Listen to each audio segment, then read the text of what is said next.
মিন ফাজলিকাল আজিম ফাইন্নাকা তাকদিরু ওয়ালা আকদিরু ওয়া তা'লামু ওয়ালা আ'লাম ওয়া আনতা আল্লামুল গুয়ুব। শহীদি কাফেলা প্রাণপ্রিয় সংগঠন বাংলাদেশ ইসলামী ছাত্র শিবির কিশোরগঞ্জ জেলা দক্ষিণের উদ্যোগে আয়োজিত হাফেজে কোরআনদের নিয়ে আজকের এই হাফেজে কোরআন সংবর্ধনা অনুষ্ঠানের সম্মানিত ভাই পরিচালক, শাখার সম্মানিত সভাপতি, অতিথিবৃন্দ, একান্ত প্রিয় হাফেজে কোরআন ভাইয়েরা, আসসালামু আলাইকুম রহমতুল্লাহ। আপনারা ভালো আছেন সবাই? জোন নাই না? 2 ঘন্টা ধরে কথা শুনতে শুনতে অবস্থা খারাপ সবার, বোঝা যাচ্ছে। ক্লান্ত শ্রান্ত, তারপরেও কিছু করার নাই, কারণ এটা তো রমজান মাস। আপনাদের যে একটু আপ্যায়ন করা হবে এরও সুযোগ নাই, এটা মাগরিবের পরে ছাড়া উপায়ও নাই। তো আলহামদুলিল্লাহ আপনারা ধৈর্য ধরে এখানে বসে আছেন, প্রোগ্রামে এসেছেন, এজন্য ছাত্র শিবির কেন্দ্রের পক্ষ থেকে আপনাদেরকে আন্তরিক মোবারকবাদ জানাচ্ছি। এই জাতীয় প্রোগ্রামগুলো বাংলাদেশে সারা দেশেই ইসলামী ছাত্র শিবির করে থাকে। এটা অন্য অন্য ছাত্র সংগঠনের কিছু কিছু ভাইদের মধ্যে এই প্রোগ্রাম আমাদের দেখাদেখি করা শুরু করেছে। আলহামদুলিল্লাহ বাংলাদেশে যাদেরকে সবচেয়ে বেশি মর্যাদা দেয়া দরকার, আমরা এই জায়গায় মর্যাদা দেওয়ার ক্ষেত্রে খুব বেশি অগ্রগামী মানুষদেরকে পাই না। স্বাভাবিকভাবে A+ পেলে তাদেরকে নিয়ে ক্রেস্ট দেয়, সংবর্ধনা দেয়। মেডিকেলে চান্স পেলে, বুয়েটে চান্স পেলে, ঢাকা ইউনিভার্সিটিতে চান্স পেলে তাদেরকে ক্রেস্ট দেয়, সংবর্ধনা করে। কিন্তু যারা একটা অসাধ্য সাধন করে, কোরআন শরীফ এক মাথা থেকে আরেক মাথা পর্যন্ত দাড়ি কমা সহ সব মুখস্থ করা, ইটস সো মাচ ডিফিকাল্ট। এই জিনিসটা ধারণ করা আবার অন্তরে রেখে দেয়া কিয়ামত মানে একেবারে মৃত্যুর আগ পর্যন্ত, এটা অনেক কঠিন একটা কাজ। এই কাজটা যারা করে খুব অল্প বয়সের মধ্যে, এটা কোরআনের একটা বড় মুজেজা। আমরা তো জীবনে মানে দীর্ঘদিনই পড়াশোনা করছি, বই খাতা কম পড়ি নাই, মানে একাডেমিক বই খাতা, কিন্তু এইগুলো যা বই পড়ছি তার হুবহু মনে আছে এরকম বইয়ের সংখ্যা একটাও নাই। এগুলো থাকা সম্ভবও না।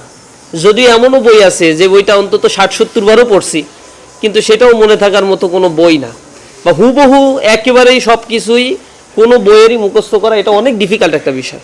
কিন্তু কোরআনের মুজেজাই হচ্ছে ইন্না নাহনু নাজ্জালনা যিকর ওয়া ইন্না লাহু লাহাফিজুন।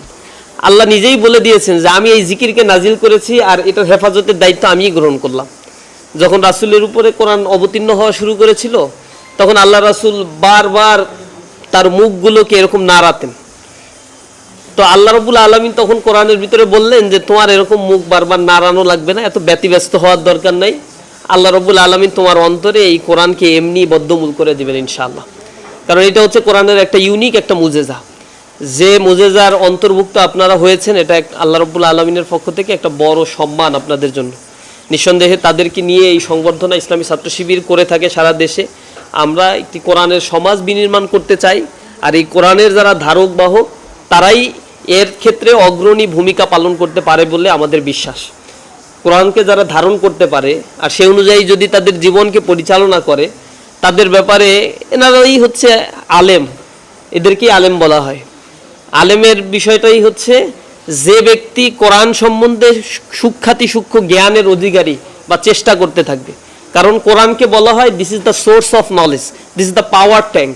সকল নলেজের উৎসই হচ্ছে কোরআন, কারণ এটা হচ্ছে একেবারে পিউরিফাইড একটা গ্রন্থ, 100% পিউরিফাইড একটা গ্রন্থ। এর সমকক্ষ কোনো গ্রন্থ নাই, লা রাইবা ফি, এর ব্যাপারে কোনো ধরনের সন্দেহ পোষণ করার অপশন নাই। এমন একটা গ্রন্থ যে গ্রন্থের ব্যাপারে জাহেলরাও চ্যালেঞ্জ দিয়েছিল সেই কোরআন অবতীর্ণ হওয়ার পর থেকেই, বলেছিল এইটা রাসূলের পক্ষ থেকে অবতীর্ণ হয়, এমনি উনি বানায় বানায় কোনো কিছু বলতে থাকে।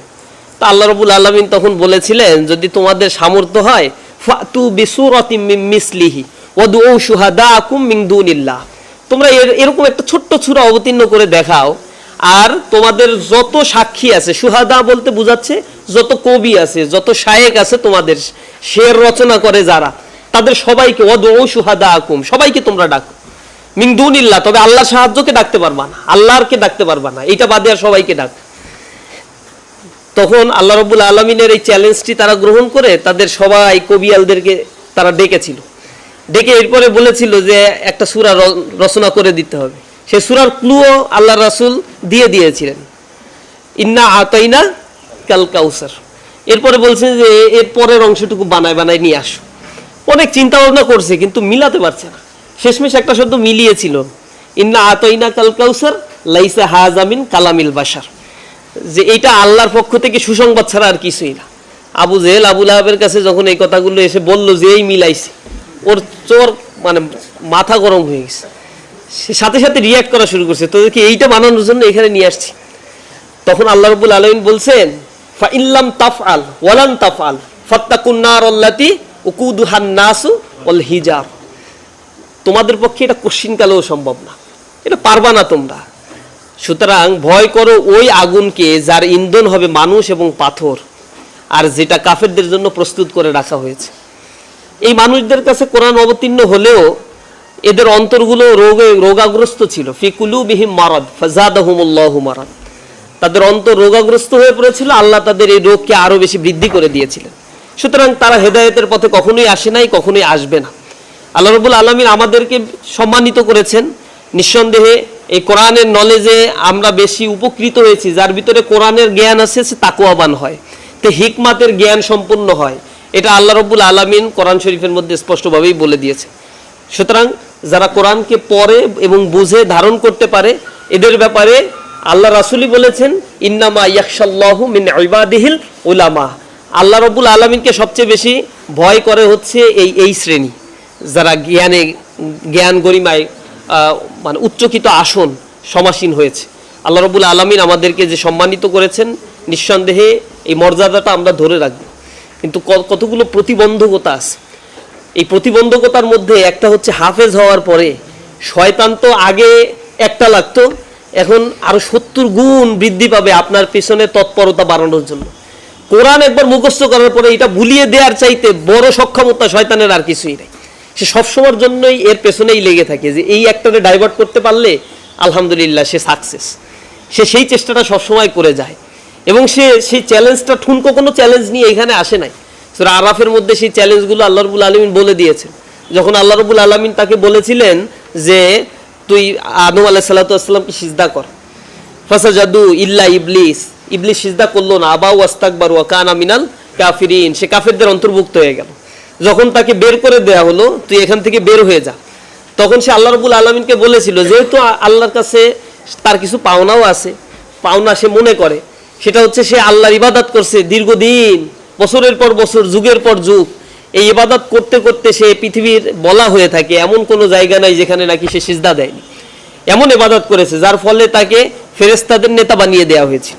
কিন্তু যখন সে জাহেলদের অন্তর্ভুক্ত হয়ে গেল, তখন সে আল্লাহর কাছে দুইটা জিনিস চাইল।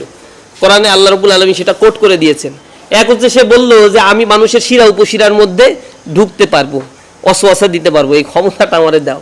আর একটা হচ্ছে আমাকে কিয়ামত পর্যন্ত বাঁচার ক্ষমতাটা দাও। এই দুইটা ক্ষমতা দাও, যেহেতু আমাকে জালিমের অন্তর্ভুক্ত করে দিয়েছো, তুমি জালিমদের অন্তর্ভুক্ত করে দিয়েছো, আমার তো আর কিছুই নাই, তো মরা মানে কিয়ামত পর্যন্ত একটু বাঁচার তৌফিকটা দাও। আল্লাহ রাব্বুল আলামিন তাকে দয়া পরবেশ হয়ে বললেন যে তোকে এটা দিলাম। তখন সে আল্লাহকে চ্যালেঞ্জ করছে যে ফাবিমা আগুয়াইতানি লা আকুদান্না লাহুম সিরাতাকাল মুস্তাকিম, যেহেতু আপনি আমাকে পথভ্রষ্ট করে দিলেন, লা আকুদান্না লাহুম, আমি তাদের জন্য আসনকারী দিয়ে বসে থাকবো। লা আকুদান্না শব্দ চয়ন কত সুন্দর, লামে তাকিদ ওয়া নুনে তাকিদ বা নুনে সাকিলা, এমন শব্দ এখানে ব্যবহার করা হয়েছে। কোরআনে এই শব্দগুলো ব্যবহার করা হয় সর্বোচ্চ দৃঢ়তা বোঝানোর জন্য। ডাবল দিয়ে ইংরেজিতে ব্যবহার করে, এটা হচ্ছে এমফাসাইজ দেওয়ার জন্য, গুরুত্ব দেওয়ার জন্য। আরবিতে যখন লামে তাকিদ ও নুনে তাকিদ ব্যবহার করা হয়, তার মানে অবশ্যই দুইটা অবশ্যই শব্দ ব্যবহৃত হয় এখানে। এর চাইতে দৃঢ়বাচক শব্দ আর কোরআনে নাই। এখানে সে শয়তান চ্যালেঞ্জ করে বলছে লা আক উদান্না, এখানে বলতে পারতো লা আক উমান্না, এটা বলে নাই, বলছে লা আক উদান্না, আসনকারী দিয়ে বসে থাকবে। লা আক উমান্না বললে কি হইতো, ও তো বলতে পারতো ফাবিমা আগুয়াইতানি লা আক উমান্না লাহুম সিরাতাকাল মুস্তাকিম, মিলে যায় না? না, আপনার বান্দারা সরল পথে চলবে, তখন আমি দাঁড়িয়ে থাকবো, আপনার বান্দার সরল পথের সামনে দাঁড়িয়ে থাকবো। তো দাঁড়িয়ে থাকলে একটা প্রবলেম আছে, হালকা করে ধাক্কা দিলে একটা জায়গা থেকে আর একটা জায়গায় স্থানচ্যুত হয়ে যায়। আমি দাঁড়িয়ে আছি, আমাকে কেউ হালকা ধাক্কা দিলে আমার স্থানচ্যুত হবে। কিন্তু যে বসে আছে এই ভাইকে এরকম ধাক্কা দিলে সরবে?